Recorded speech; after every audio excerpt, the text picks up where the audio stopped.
With the NFL draft quickly approaching, your dynasty draft picks are gaining value by the minute. So right now, we're not really looking to trade them, but if we are, we're looking to aim high for our price point. So we're going to give you the top 12 picks in the draft and what we would need to get in return for those picks if we're going to trade them today. But first, format's always important. We're basing this off of a 12-team Superflex league, start 10, 1.75 tight end premium, 4-point passing touchdowns, and it's going to be PPR. So with that being said, Dak, what do we need to trade away the 101? 101, obviously, it's a very high priced pick right now. It's gaining value, like Dalton said, by the minute. We're not looking to just trade it away for anything, but if we were to trade it, we're looking for those top tier quarterbacks. That's like the Allens, Mahomes, Jalen Hurts, CJ Stroud, those type of guys. Even someone like Allen or Mahomes, you're probably not getting for the 101 straight up. You probably have to include something on top of the 101 to get one of those guys. Hurts, you could maybe get straight up for the 101. Definitely Stroud, Lamar Jackson, but only those top quarterbacks because obviously at the 101 it's going to be Caleb Williams. You don't want to just give that up for nothing.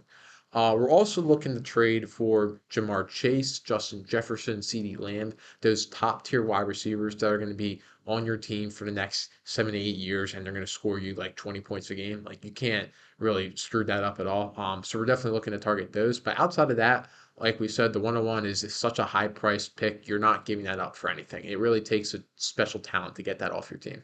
And with that being said, I wouldn't move the 101 for a wide receiver unless I'm set at quarterback. I Mm. think that's important too. I would not trade for any of those wide receivers unless I'm absolutely set at quarterback. Then I'd be fine making that move. Yep. Uh, Jeff, what about the 102? Yeah, so the 102, another quarterback that is outside of that top five that we just talked about is Justin Herbert, somebody that has seen their value decrease, but we really do believe in him and his potential. We'd be okay with giving up the 102 to get a player like Justin Herbert, cannon of an arm, good future ahead of him. Not much to worry about that. Also, could move it for Anthony Richardson. Might want to get a little bit of plus on top of Richardson in order to get up the 102, just because of the flexibility that 102 gives you. You never know what the manager in front of you, they could be irrational in this format and take Marv when Caleb is the pick. So just you want something on top of Richardson in order to move the 102 at this point. Dalton, what about the 103?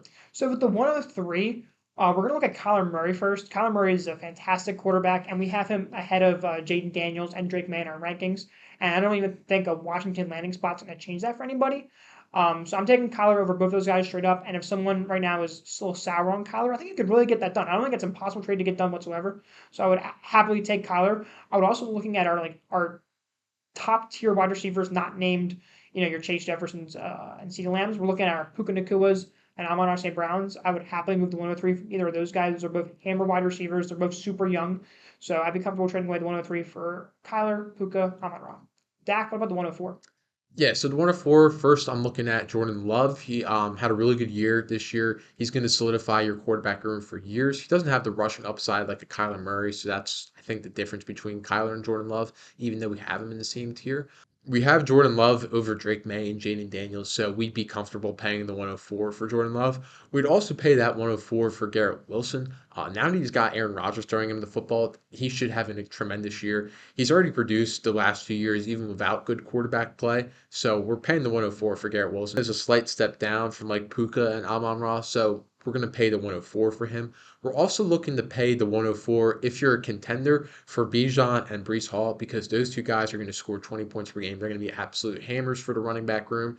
If you're not contending, you don't need those points on your team. But if you're looking to contend, we would pay the 104. Again, they're just hammers. They're going to be great for your roster and to contend and win leagues. Jeff, what are we giving the 105 up for? So the first thing that we'd be looking to get for the 105 would be either Trevor Lawrence or Dak Prescott, two quarterbacks that we have in the same tier. But just like I said about Richardson earlier, we do want a small plus on top just to sweeten up that deal. We don't value them exactly at the 105, but with a little bit of a plus, we are comfortable with moving the 105 off for either Trevor Lawrence or Dak Prescott, two quarterbacks that we really do believe in moving forward. Another trade that we would make with receivers would be either Drake London or Olave for the 105. Again, just like the past trade that I was talking about, we would also like a plus, something small on top of those players to move off the 105 at this point in time with all the flexibility and the hype with the NFL draft. Again, we want a slight overpay at this point, so we do want pluses on top of those assets that I just listed. Dalton, what about the 106?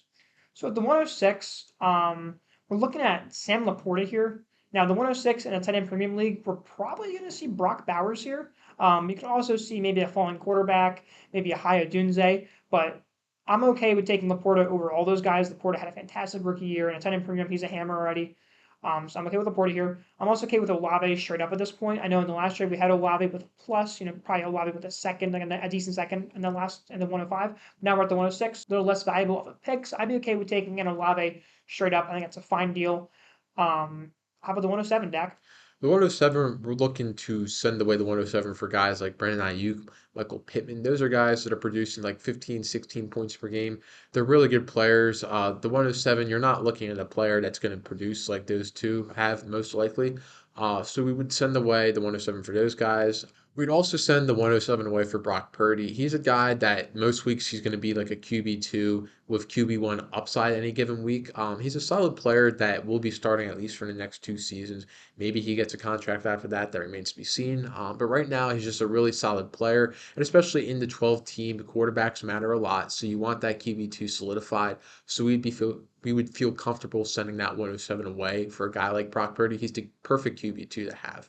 Jeff, what are we sending the 108 away for? Yeah, so the 108, we're looking to move away to require players like Tua, Devonta Smith, or Christian McCaffrey.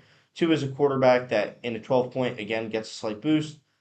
He's solid, attached to Tyreek Hill and Waddle for the time being. Just someone that we trust every Sunday to get us fantasy points by distributing the football to his top weapons. Devonta Smith, number two receiver in his offense, but has shown that he has a nice floor and a good amount of upside with Jalen Hurts. And Christian McCaffrey, who, if you're a contender, you're looking to pay the 108. Again, we don't want to pay first for running backs if we're not contending. But for a contending team, McCaffrey's the best player to have. For running backs, anywhere between 20 and 24 points per game. Despite his old age, when healthy, he's someone you want on your team. Dalton, what about the 109? So the 109, we're trying to look at that tier break, not quite on the same level as those previous picks. But I'd be okay trading away the 109 for players like George Pickens if you want a nice young receiver, Deshaun Watson if you're weak at quarterback, or Dalton Kincaid in a tight end premium. All those players are very nice, relatively young. Deshaun Watson's a little bit older, but quarterback's age doesn't affect him nearly as much. Kincaid's gonna be a nice score for you at 1.75 tight end premium. And Pickens is a very solid receiver who we're going to take over Brian Thomas Jr. at this point, who's probably going to end up being the 109 or worse. It's not going to get much better than that. So yeah, Dak, what about the 110?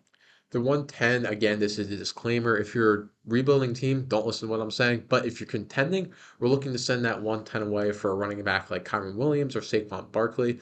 We've talked about those two in previous videos and what you can expect to put up this year in terms of fantasy points.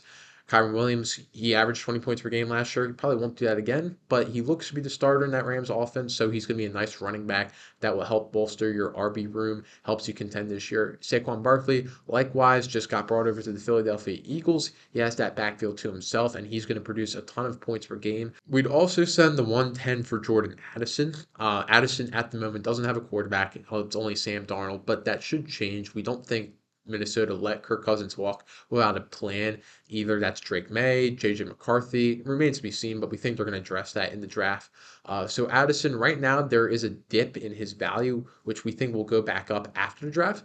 So if you want to take advantage of that buy low window now, we would do that because you're looking again at like the Lad McConkeys, Xavier Worthy, Adonai Mitchells. They're all really similar to Jordan Addison. Jordan Addison has just already done it in year one, while those guys have not. So we'll take the guarantee on Jordan Addison. Jeff, do you want to talk about what we're sending the 111 for? Yeah, the first thing that we're going to talk about sending away the 111 for is Jared Goff, the Mr. Reliable quarterback. You know exactly what you're getting. You're not getting much rushing upside at all, but they throw the ball there a crap ton. Sam Laporta's there, Amon-Ra's there, Gibbs out of the backfield, Ben Johnson staying for another season. Just that offense is so good and so consistent. They put up 25 points a week at least.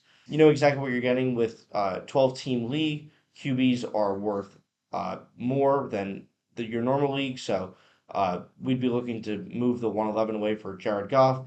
Another player we'd move the 111 for is Travis Etienne. Again, a running back, so you want to make sure that your team is contending this coming year before you make this kind of move. ETN will get you a good amount of points for a contending team, a nice running back to have when you're in the position looking to go chase a championship. So that's what I got to say on him. Dalton, what would you trade away the 112 for? So we're at the 112 here. This is really getting to the back end of the first round, obviously. It's just not the same caliber's picks as we've seen previously. We're looking at like a Jaden Reed here. Jaden Reed had a pretty good rookie year. He's tied to Jordan Love. I'd just be comfortable making this move because it's not guaranteed we're going to get the same level of production or talent that Jaden Reed gives you right now, especially with being in a nice offense. And the other player we're looking to trade for here is James Cook. Of course, just like every other running back, you have to be a contender to make this move. But James Cook's going to be a solid running back for you next year. The Bills' offense doesn't really have anybody to give the ball to right now, so James Cook's definitely going to have a nice, solid role next year. Could see upwards of 16 fantasy points per game, and if you can get that with the 112, I'd do that every day of the week as a contender. So we hope you enjoyed this video. If you did, if you learned something, like and subscribe, and we'll see you in the next one.